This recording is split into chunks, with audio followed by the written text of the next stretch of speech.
Welcome to Season 2 of the Wood Podcast.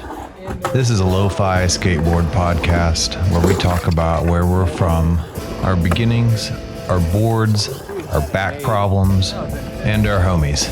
We love the pros, but there's also a whole world of B-team celebrities, ramp builders, local rippers, little groms, and all the people you don't get to hear about on a normal basis. And who knows, you might actually hear a pro or two on here one day. But for now, enjoy the deep cuts. Brought to you by Eureka Street Creative, The Skate Gym, Hellsick, and Beware Skateboards. Okay. All right.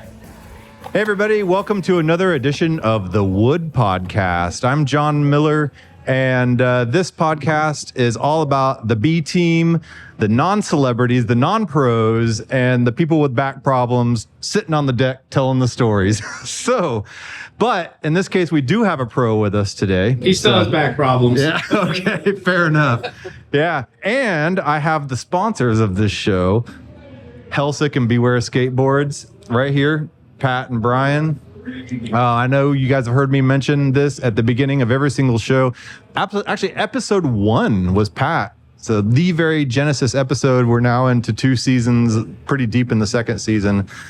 And yeah, we have Brian Michaelsick and Dakota White. And we are at the Banger and the Hanger here in Houston, the annual event that is, in a way, call it sacrilege if you will, but becoming the new Shut Up and Skate, I think. Woo! So, right? Hope so. Hell yeah. Yeah. I wanted to, do a recap with you guys since you started the company and kind of go a little bit through your journey on what it's like realistically what it's like to own a skateboard company. Don't do it. Yeah, because, skateboarding has the big bucks, right? Yeah. Can't you tell? Yeah. Well, everybody thinks you make all this money and you have all these free boards to hand out. Yeah. I'm still standing next to my mailbox waiting for my first paycheck. Okay. Yeah, so we're not in it for the money, and I'm not in this podcast for the money. So, but it's all the fame and glory and being around something that you love, right? You truly love. I grew up in the same hood as you guys. I watched you grow up. You watched me grow up in a lot of ways. And we skated a lot of the same spots, know a lot of the people, even though you guys are still a couple of years older than me. So I'll take that to the bank. I want to know, first of all, where did you guys come up with the idea to start a skateboard company? It was actually kind of weird because we were both just starting skating together again during the pandemic. And I had already had Foundry skateboards back then and wasn't doing anything. I'd been sitting on it for 11 years. And I started speaking about it one day that I was going to bring it back. And it was weird because Brian was like, I'm just about to start a nonprofit doing boards. Why don't we do it together? Okay. And so I was like, shit, let's do it. In your adult life, you said. Yeah, this is during the pandemic. Yeah. But you never really talked about it as kids. No. When we were in middle school, we talked about having a skateboard company. I don't know if Brian remembers. I think we more talked about going pro and like what our graphics would look like. And, I would always be drawing some crazy monster like, this is what I'm going to have on the bottom of my board. And Right. So we have graphics still. I have mine that it's sort of ripped off from Alva. Yeah. It was like a claw with an eyeball in it for the top. And then the bottom was a devil holding up broken boards, and it had tons of broken boards under his feet. And I chose the name Mike Santino as my skateboard name. Your skateboard alias. Just call me Mike. We were like 12. Yeah, man. So you drew it out and everything. I still Your have hypothetical. all of it. Oh, that's so rad, man. yeah, that saves everything. Yeah. Did you draw anything out? I was never very good at drawing, so I'd draw something like, nah. It wasn't until like freshman in high school that I was drawing all trippy like acid work stuff that like, oh, drawing acid, this would look great on the bottom of a board. And then my art teacher stole all my shit at the end of the year, basically grabbed my portfolio and took it. Oh, man. So I'm like, what the fuck? I have nothing to show for anything. I have a Misfit skull that he drew when we were 12 years old. So you kept it, right? Yeah, he keeps everything. Why That's not? what It's friends a do small for each piece other. of paper. Those are the easiest things to keep. That's so rad, man. Yeah, so you fantasize about your graphics. Did you send off pictures of yourselves to sponsors to put it I sent mine to Kryptonics and Gullwing. I don't think I was smart enough, honestly. Yeah. Like we were the little skate rats at the Houston skate park, so Yeah. I thought that I would get something by like begging on all the older guys. So like you see Ken Fillion or somebody at the park and just like you're too scared to ask them, but you want to like be next to them the whole time everywhere they go. Yeah. Like something might happen if I'm just standing here. Yeah. Or some of their ability would rub off on you if you're standing next to them and, they're doing like cool indie airs. You're like, if I'm here long enough, I'll be able to do that. I mean, there is some truth to that, If you're skating, but I'm just like standing on the deck watching them do this crazy shit. You think it's going to rub off on you. You could become this awesome skateboarder from long. I mean, I was there on the Hurricane ramp and I tried to, rub elbows with them. I rubbed elbows with Jeff Phillips, and all that stuff. That's so rad. Yeah, Do you remember Wild Bill? Oh yeah. Okay. Any particular thoughts that stand out? I don't know. He was just always a madman. Yeah. And he'd always show up at the weirdest times at the skate park. Yeah. And then he'd disappear. He'd be like, I was going to try to... And he'd be gone. Yeah. Man, so speaking of graphics, fast forward to now and Hellsick Skateboards and all this stuff. You guys have tons of different graphics. You draw all the graphics, right? I draw most of them. We do have a couple other people that help out every once in a while. Yeah. Brett Stiles and PJ McAtee. Hell yeah. Yeah, man. Yeah, my daughter also did the eyes graphic. Oh, did? Yeah. And basically she drew out all the different eyes, and I went ahead and pretty much copied and pasted and did the arrangement on the deck. Yeah. Yeah, is that something that's super important to you guys as a company to have like graphics that stand out? And try. I mean, I kind of want to be up with, everybody else's graphics, but just learning, that when we first started, we didn't have the money to buy a 10 color graphic. Yeah. So we have to try and make something cool in 2 or 3 colors and figure out how it'll play on the board to where it'll still look like more than that. Yeah. Oh.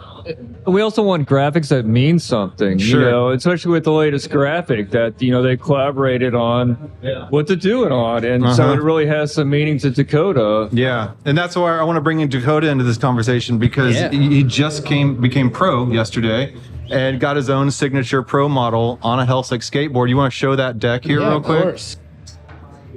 And for those of you listening on the podcast audio, this is a buffalo and is surrounded by lightning. And on the top side, there's basically a Native American quilt on the other side. Right. So you want to give us a little rundown, Dakota, on the significance of the graphics? Yeah, so I'm 25% Native. I'm a Oglala Lakota and Northern Cheyenne, and never went through the naming ceremony, but what I've been called since I was a kid is Buffalo that roams with thunder. And I really took inspiration to give to Pat from that name and was like, hey, I've always been like this very like spiritual connection to buffaloes. I'm like, is there any way that we could do something with that and like incorporate some lightning? And the first time that I saw this sketched out, it just blew me out of the water. I was so stoked on it. Like, Yeah, dude. because, I mean, my favorite skateboarding is 80s skateboarding. Yeah. And part of what went with 70s, 80s skateboarding, even into the 90s, was just amazing graphics. And for some reason in my generation, they're like, let's take a picture of a carpet and put that on the bottom of a board. And some of the newer graphics are just like, without having an artist, without having anything that really like makes them significant, like, you know, everyone remembers cab decks and everyone remembers like Hossoi's shape and like, you know, there was stuff that made decks stand out. And nowadays I feel like there's so many, they just kind of get lost in the mix. Yeah. Where like I really saw this for the first time and was like, damn, that's powerful. That's some cool stuff right there. And I just love it, man. I mean, that's the trick, is to try and come out with something that's never been done before. Most of my artist friends tell me that it's not worth trying because everything's been done. And so I draw a lot. I probably drew 15 buffaloes, and as soon as I get done with each one, I would just throw it in the trash. It had no feeling, you know, and I kept thinking about what he said, and I just started thinking it needs to be like a dream. Yeah. So it's more like a dreamscape. and the baby buffalo is like coming out, charging, shooting out lightning, and it kind of fell together in my head to where it was something different. But I mean, the goal is to make an iconic board that people are going to remember in 20 years. I hope I've done it, but I'm going to keep trying every time to do it again. You know what I'm saying? That's rad. And then the top graphic actually means a ton to me too, because it's a native star quilt design. And my grandma, I grew up traveling the powwow circuit, and especially before getting into skateboarding and competing a lot, every single weekend we were at a powwow and out in the arena dancing, and she makes star quilts by hand and has been doing it my whole life, and she's 78 years old, crawling on the ground, still making these blankets for people because it's kind of a lost art. And so to have that on top of my board and be able to look down at that every time, like, it gets me so stoked up, man. Like, I could not be more stoked about how this graphic turned out, and the boards ride so dang good. Man. No, it was important to make sure to get some family history in there. For sure. Especially with the Native American history. Yeah. One of my best friends in Austin is Lakota. And I'm part Native too. Yeah. And so it's important to try and get that, raw, like, this is what it is. It's like, it's got a feeling, not a meaning. Yeah. Yeah. And definitely, if anyone's ever seen me skate, Buffalo that roams with thunder is pretty accurate. I'm stampeding and basically trying to put a hole in the ramp every time I ride. Got like a bull in a china shop, a buffalo in a china shop. Buffalo in a china shop for sure. Buffalo on a vert ramp. That's awesome, man. I love that style of skating, as these guys can attest to. Oh yeah, no, totally, man. Go for man. it. So how'd you guys meet? Like, a ripper out of Wisconsin, and then you guys down in Texas. Like, that's all Brian. Yeah. Well, I was going to the skate park up in Green Bay. So we were up there every summer and every winter. Yeah. And I was in this park and just kind of cruising around. And this dude out of nowhere just starts ripping. Like, he was making the 9-foot look like a mini ramp. I'm dude, this ramp is too small for this guy. Who the fuck is this person? Like, really? Like, and found out, like, oh yeah, he was teaching a vert class coming up, and I was like, dude, have you been to the HVR? They do this banger and a hanger, man. You should come sometime. And we just kind of like started talking back and forth on Instagram, and the first one he couldn't go to because you were injured. Go figure. And we got him out here last year, and he had that sick session of hell yeah. Oh, yeah. I saw you last year. And then we went to Easy 7 on Sunday, and him and was it Timmy and Ren, man, we had a great they were sesh just there. crazy. And after that session, we actually started talking about the Doing design the graphic last this year board. at HVR. That's how long it's been. Well, it's hard to put out a graphic too when a guy's got a bum knee. So coming through the ACL surgery and getting back to actually being able to ride, and also be able to have it come out at this event, like, you really do just get that like Texas family. And for me, like, being from Wisconsin and not really being from around here, but to come the first year and have all these like Texas old heads and legends come up to me and be like, dude, that's what it's about. That's what skating's about. Like, it was like, oh no, this is what skating's about. Events like this, and like just the vibe that Texas has in general of just like really like pushing for sick, like transition, vert skating, bowl, whatever it is. And I mean, there's amazing street skating and stuff too. But when you look back at the 80s and all the shit that's happened over the years, whether it's, Jim Phillips or Jeff Phillips, sorry about that, and or like Ben Rayborn, it's just like there's so many generations of rippers, and to kind of be like adopted by that Texas family a little bit, especially riding for you guys, like, I'm like extremely honored because of just knowing how like historic and rad it is down here. So coming down to the first one blew me out of the water. The second one that I did was absolutely amazing with the board coming out, and I'm probably gonna skate this event until my legs fall off. Hell yeah, man. Hell yeah. or both arms. Yeah, whatever goes first. But you can skate without arms, so True. hey, there's guys that skate without legs too, so I'm down for it all. Yeah. Rest I'll in drop peace, in on a John Comer. wheelchair. One of the baddest ass rippers of all time, John Comer. Rest in peace, man. Yeah, John, man, another legend, man. Getting to skate with him growing up, just phenomenal. Yeah. The fact that you're doing ollie 1 foot with the prosthetic, that don't make no sense. Like, what? A circular thinking, John's yeah. rad. No, that's dope. The peg leg too. I got to see him ride one time with the peg leg. Yeah. And I was like, how are you 50-50ing on a I don't know. but John Comer, man, rest in peace. Yeah, that's super Yeah. awesome. Well, thanks a lot for this. We're on a time crunch today, but thanks for jumping in. Congratulations. Thank you so much, Yeah, man. man. Appreciate it. Thanks And for of having course, me. Brian and Pat, man. two of my best Yeah, homies. man. Thanks, John. Appreciate it. Man. We'll be All right. skating soon. Yes, sir. All right. All right, man. Thanks. Thank you. Thank you for listening to the Wood Skateboard Podcast. I hope you enjoyed the episode. If you have any questions or want to learn more, just go to theskategym.com. Now quit listening here and get out and skate.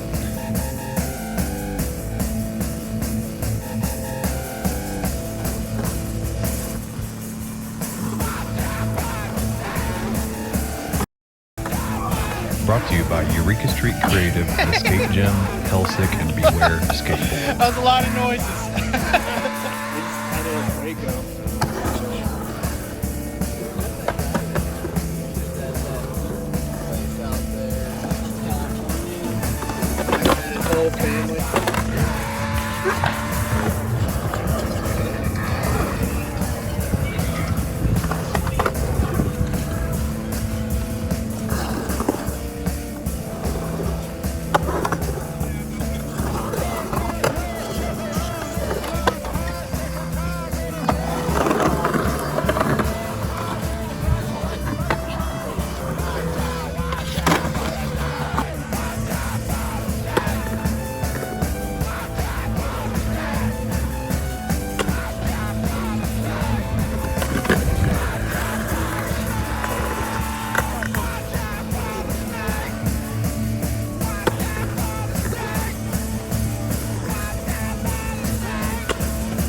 Yeah.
The pocket's fun.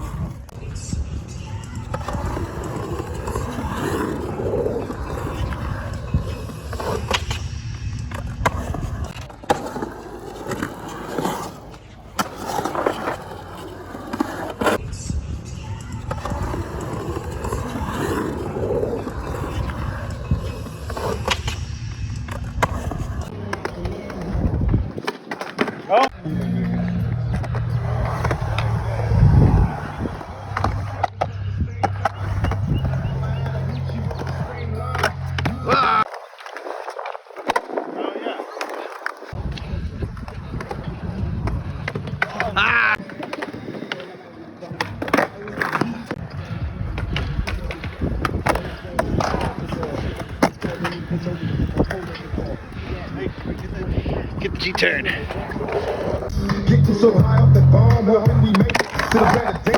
Yes.